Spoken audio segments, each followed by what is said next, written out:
Hello, welcome back to my YouTube channel जिसका नाम है Rajasthan high court LDC by Raghuraj. और आज हम बात करेंगे टाइप टेस्ट की।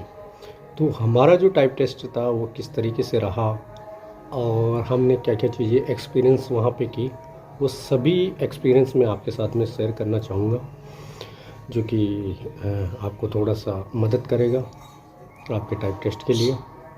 क्योंकि कई सारी चीज़ें जो हमने फेस की, एक्सपीरियंस किया, तो वो चीज़ें काफ़ी हेल्पफुल होती है कहीं ना कहीं। तो उन सारी बातों को ही मैं यहाँ पे रखूँगा। दूसरी चीज़, कई सारी ऐसी चीज़ें भी है जो कि आपके लिए नई हो सकती है इस वीडियो में, और इस वीडियो में ये सब चीज़ें आपको देखनी पड़ेगी। ठीक है।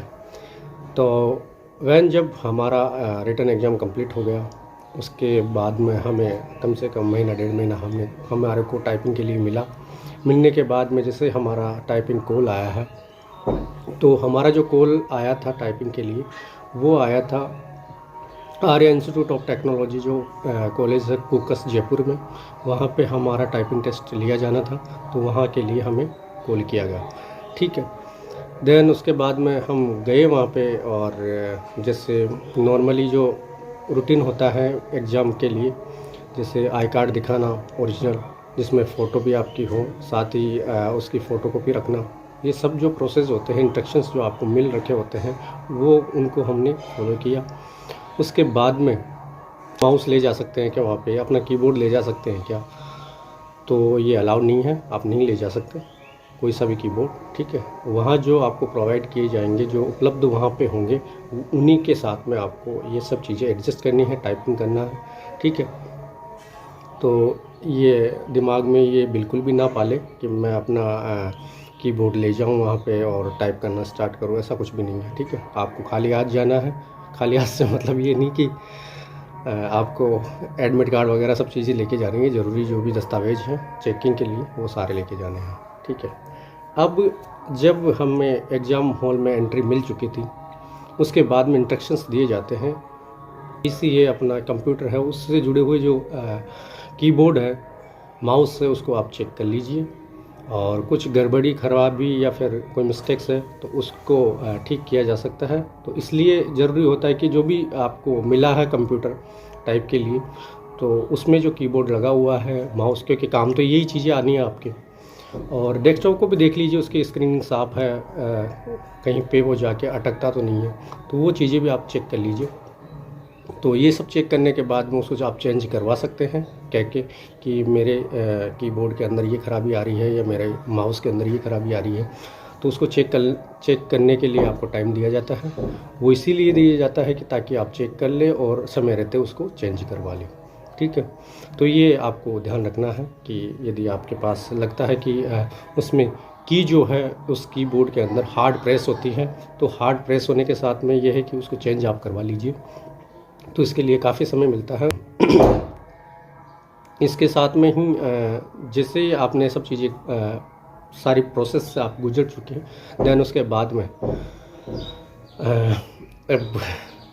धीरे धीरे एक्साइटमेंट होता है कि भाई कब टाइप कहीं की नर्वसनेस होती है, तो नर्वसनेस नहीं रखनी है अपने को, एंजाइटी बिल्कुल भी नहीं रखनी है दिमाग में। केवल यदि आपने मेहनत की है तो कॉन्फिडेंस होना चाहिए उस लेवल का, ताकि आप पूर्णतः टाइप टेस्ट पे ध्यान दे सको। ठीक है। अब स्टार्टिंग हमारी कहाँ से हुई, तो हम जैसे ही हॉल में एंटर हुए तो हमारा बायोमेट्रिक हुआ। अब बायोमेट्रिक इसलिए मैंडेटरी और काफ़ी इम्पोर्टेंट इसलिए हो जाता है क्योंकि ये बायोमेट्रिक कहाँ पे हमारा काम आया। ये न केवल उस टाइपिंग टेस्ट के दौरान या उस हॉल, जो टाइपिंग हॉल है उसके दौरान ही नहीं, हमारा सिलेक्शन जब फाइनली हो गया, हमारा सिलेक्शन, हमने काम करना कोर्ट के लिए स्टार्ट भी कर दिया, सैलरी भी हमने उठा ली साल भर की, उसके बाद में हाई कोर्ट ने जो हमारी बायोमेट्रिक करवाई थी उसकी एक टीम भेजी, और टीम का काम ये था कि उनका जांचना कि ये जो कैंडिडेट थे जो टाइपिंग टेस्ट के दौरान बैठे थे उस टाइपिंग हॉल के अंदर, क्या ये वही कैंडिडेट है जिनका चयन हमारे द्वारा किया गया है और जो वर्तमान में कोर्ट के अंदर कार्य कर रहे हैं। तो बायोमेट्रिक इसलिए ज़रूरी है। तो हमारा रीचेकिंग बायोमेट्रिक रहा, साल भर बाद जैसे हमने काम कर लिया, साल भर कोर्ट में काम कर लिया, फिर उसके बाद में हमारे को हेड क्वार्टर मतलब सेशन कोर्ट बुलाया गया। वहाँ पे सब जितने भी हम सेलेक्टेड थे, जो हमारा ग्रुप बन चुका था, लोगों का फ्रेंड सर्कल बन चुका था, उन सब की बायोमेट्रिक वापस से हुई। और अच्छी बात ये रही कि कोई भी डम्मी कैंडिडेट नहीं मिला, तो सबका सिलेक्शन ठीक ठाक था, जेन्युइन था और प्योर था। तो मतलब कोई अन्य कैंडिडेट या उनकी जगह नहीं बैठा था, सेम वही कैंडिडेट थे जो उस दौरान एग्ज़ाम हॉल में उपस्थित हुए थे। ठीक है, तो ये इसलिए ज़रूरी है और हाई कोर्ट ये करवाता है। तो ये तो दिमाग में लाए नहीं कि मेरी जगह कोई डम्मी कैंडिडेट बैठ जाएगा, फाइनल सिलेक्शन मैं ले लूँगा।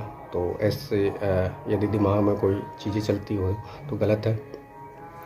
अब दूसरी चीज़, ये सारी प्रोसेस से गुजरने के बाद में हम अपने अलॉटेड सीटों पे हम बैठने लगे। और जैसा कि मैंने पहले बताया कि चेकिंग के लिए टाइम दिया जाता है कि आपके जो उपकरण मिले हैं कीबोर्ड के, माउस वगैरह, उसको चेक कर लीजिए। कोई ख़राबी हो तो आप बता दीजिए तत्काल। तो बताने के बाद में हाँ, समय रहते आप बता दीजिए, वरना वो चेंज नहीं होंगे और आपका टाइपिंग टेस्ट उसी पे देना होगा आपको। ठीक है, तो अब स्टार्टिंग में हमारा क्या है कि टाइपिंग टेस्ट रहा, एफिशिएंसी हमारी बाद में रही। तो टाइपिंग टेस्ट के लिए सबसे पहले जो टाइपिंग थी, तो हमारे को 2 ऑप्शंस दिए गए। या तो आप ड्यूअल मतलब कि हिंदी और इंग्लिश दोनों को चुन लीजिए, या फिर आप हिंदी को ही चुनिए। तो 10 मिनट का टाइम था, 10 मिनट में आपको हिंदी की टाइपिंग करनी है या फिर 5-5 मिनट के लिए आपको हिंदी इंग्लिश दोनों की टाइपिंग करनी है। तो जिनके लिए जिनकी कमांड हिंदी में ज़्यादा है, तो उन्होंने हिंदी को प्रायोरिटी दी होगी। दैन और जिनकी हिंदी इंग्लिश दोनों ठीक है और इंग्लिश की काफ़ी अच्छी ठीक है और हिंदी में इतनी नहीं है, तो उन्होंने ड्यूअल को चुना होगा। ठीक है, तो उस टाइम पीरियड में इतनी खासी स्पीड मेरी भी नहीं थी, तो मैंने भी दोनों को ही चुना, दोनों ही हिंदी इंग्लिश दोनों को चुना। अब स्टार्टिंग में हमारा इंग्लिश का टेस्ट पहले रहा। जैसे हमारा इंग्लिश का टेस्ट आया तो हमने टाइप करना स्टार्ट किया। टाइपिंग किस तरीके से होती है, ये सारी चीज़ें मैंने पिछले वीडियोस में आपको बता रखी हैं कि एक लेफ़्ट टू राइट करके रोज़ आती है, उन्हीं को टाइप करते हुए अपने को चलना है। 1 लाइनर नहीं आती है, पूरा पैराग्राफ आता है, उसको टाइप करना होता है। दूसरी चीज़, स्क्रॉल के लिए आप माउस का यूज़ वैसे ही नहीं कर सकते, बिकॉज ऑटो होता है वो। तो जैसे आप कंप्लीट कर लेते हो उतने ही वर्ड, तो वो ऑटो ही अपने आप स्क्रॉल होते ऊपर चला जाता है। तो इसलिए आपको केवल कंसंट्रेट के साथ में आपको टाइपिंग करना है। ठीक है, और फिर हमारा जैसे इंग्लिश का टाइपिंग टेस्ट कंप्लीट हो गया, उसके बाद में 3 मिनट का हमें आराम मिला। 3 मिनट का आराम से मतलब ये है कि हमारा जो हिंदी की टाइपिंग थी वो स्टार्ट होनी थी। तो 180 सेकंड हमारे को मिले। 180 सेकंड के बाद में हिंदी की टाइपिंग होनी थी। तो इन 3 मिनट में ही वापस से कॉन्फिडेंस अपने आप में जुटाना था और अपने आप को वही मोटिवेशन देना था, चाहे भले ही टाइपिंग बिगड़ गई हो या चाहे कुछ भी हो, XYZ थोड़ा बहुत भी, तो कॉन्फिडेंस वो रखना है, उसको नीचे नहीं गिरने देना है। तो हिंदी की टाइपिंग हमारी स्टार्ट हुई, हमने वापस से टाइप करा 5 मिनट के लिए और हमारा कंप्लीट ये टाइप टेस्ट रहा। तो इस तरीके से ये टाइप टेस्ट रहा जो कि हमने दिया। उसके बाद में एफिशिएंसी के लिए फिर से वो नोटिफिकेशन मिलता है कि आपका एफिशिएंसी टेस्ट अब लिया जाना है। थोड़ी देर का आराम मिलने के बाद में एफिशिएंसी टेस्ट अपना स्टार्ट होता है।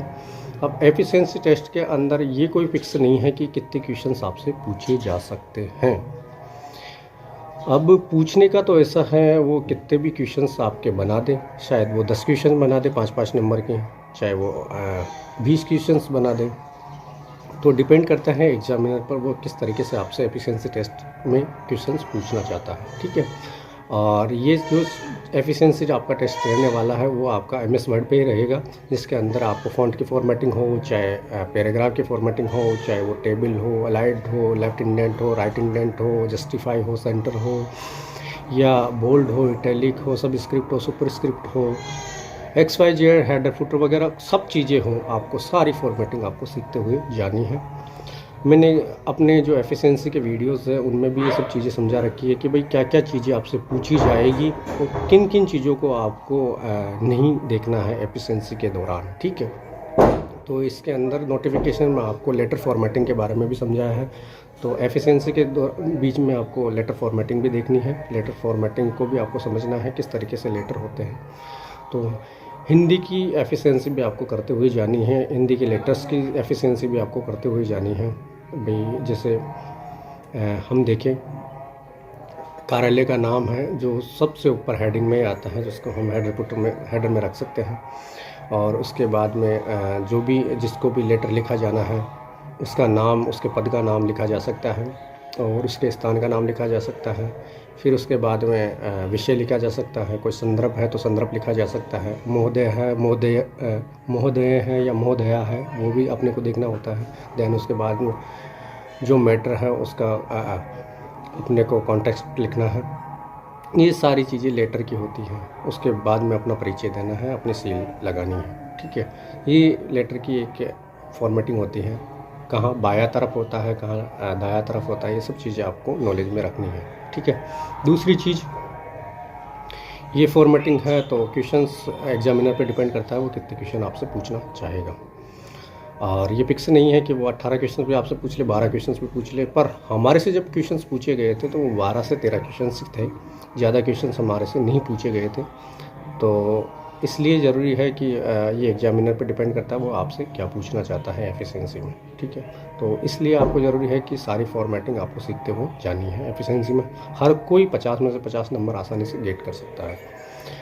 अब नॉर्मली जो हमारे से क्वेश्चंस एफिशिएंसी के दौरान पूछे गए थे तो वो जनरली सारे ही इजी क्वेश्चंस थे। बट एक जो क्वेश्चन था वो इसलिए थोड़ा अजीब था, जिन्होंने अल्टरनेट सपोर्टिव की के साथ में प्रैक्टिस नहीं की होगी। अल्टरनेट की का इस्तेमाल मैं इसलिए बता रहा हूँ क्योंकि जो हिंदी की अपन टाइपिंग जब करते हैं तो हिंदी की टाइपिंग में अल्टरनेट से कई सारे शब्द बनते हैं अल्टरनेट की के सपोर्ट से। तो वो उन शब्दों की प्रैक्टिस जिसको नहीं होगी तो वो शब्द बना भी नहीं पाएगा। तो इसलिए अल्टरनेट के साथ में जो भी शब्द या वर्ड बनते हैं उनकी प्रैक्टिस भी आपको करते हुए जानी है। दूसरी चीज़, हमारे से जो क्वेश्चन पूछा गया था वो ये था कि हेडर के अंदर हमारे से कोई शब्द था जो कि अल्टरनेट की के सपोर्ट बिना नहीं बन सकता था। तो उस शब्द को हमारे को सर्च करना था। अब सर्च कैसे कर पाएंगे जब अल्टरनेट की के साथ में हम उसको उस शब्द को उस अक्षर को बना पाएंगे, तभी हम उसको सर्च कर पाएंगे। नहीं, वो सर्च ही नहीं होगा। और उसके बाद में फॉर्मेटिंग तो अलग बात है। पहली बात तो ये है कि उसको सर्च अपने को जब आना चाहिए, वो शब्द बनाना आना चाहिए, तभी हम उस शब्द को बना पाएंगे। तो जब बना ही नहीं पाएंगे तो वो शब्द सर्च किस तरीके से होगा। तो ये चीज़ भी आपको ध्यान रखनी है। तो इसलिए आपको अल्टरनेट सपोर्टिव की के साथ में जो अक्षर बनते हैं, जो शब्द बनते हैं, उनकी प्रैक्टिस भी आपको करते हुए जाना है। तो हमारा एफिशिएंसी टेस्ट रहा 10 मिनट के लिए, तो वो भी हमने कंप्लीट किया। उसके बाद में सारा कंप्लीट हो जाने के बाद में, सारा चीज़ें हो जाने के बाद में, अब हाँ, एफिशिएंसी जो टेस्ट हमारा रहा उसमें लेफ्ट हैंड साइड में कंप्यूटर में पीसी में हमारे जो क्वेश्चन नहीं पूछे गए थे, बजाय उसके हमें एक क्वेश्चन पेपर दिया गया था जो नॉर्मली फिजिकल तौर पे अपना रिटन एग्ज़ाम रहता है उस दौरान आपको अभी दिया गया होगा हाई कोर्ट एलडीसी के एग्ज़ाम में। वो पेपर उसी तरीके का क्वेश्चन पेपर एफिशिएंसी के लिए हमें दिया गया था। उन क्वेश्चंस के आधार पर ही हमारे को उसमें वर्ड के अंदर वो फॉर्मेटिंग एफिशिएंसी टेस्ट में करनी थी। तो अब क्या चीज़ें बदलाव होता है ये सब आने वाले टाइम पे या नोटिफिकेशन जब जारी होगा राजस्थान हाई कोर्ट का तब पता चल पाएगा। लेकिन फ़िलहाल आपको सब क्वेश्चंस की प्रैक्टिस करते हुए जानी है, सारी फॉर्मेटिंग आपको सीखते हुए जानी है एफिशिएंसी में, क्योंकि 50 में से 50 नंबर इसी में गेट किए जा सकते हैं। उसके बावजूद आपके जैसे दोनों के अंदर 22.5, 23, 25 नंबर भी बन रहे होंगे तो 75 नंबर आपके हो जाते हैं। तो नंबर आपने ऑलरेडी रिटन एग्ज़ाम में ज़्यादा ला रखे हैं, जैसे 250 नंबर ला रखे हैं, 240, 245, तो एक फुल्ली चांसेस आपका सिलेक्शन का बनता है। तो इसलिए थोड़ी सी मेहनत इसमें ज़रूरी है। दूसरी चीज़, ये सारी चीज़ें कंप्लीट रहीं। और मैं तो इतना कॉन्फिडेंट था कि जैसे ही एग्ज़ाम किया, घर आने से पहले मैं मंदिर गया, सॉरी बस स्टैंड से मैंने हलवाई की दुकान से लड्डू खरीदे और गणेश जी महाराज के मैं चला गया और वहाँ पे क्या नाम है, गणेश जी महाराज से मैं हाथ जोड़े, क्योंकि फुल्ली कॉन्फिडेंट था कि मेरा सिलेक्शन 100% होगा। मेहनत इतनी की थी और उस एग्ज़ाम के दौरान भी कॉन्फिडेंट था कि हो जाएगा। तो जब रिज़ल्ट आया तो ये चीज़ भी महसूस की, तो अलग खुशी होती है जब लगते हैं अपन, और ये खुशी आपको भी होगी। तो मेहनत कर दीजिए और ऑल द बेस्ट सभी को। Thanks watching this video. और कुछ चीज़ें यदि छूट भी जाती है तो प्लीज़ आप कमेंट कीजिएगा, जवाब देने के लिए मैं तत्पर हूँ। ठीक है, थैंक्स वॉचिंग दिस वीडियो।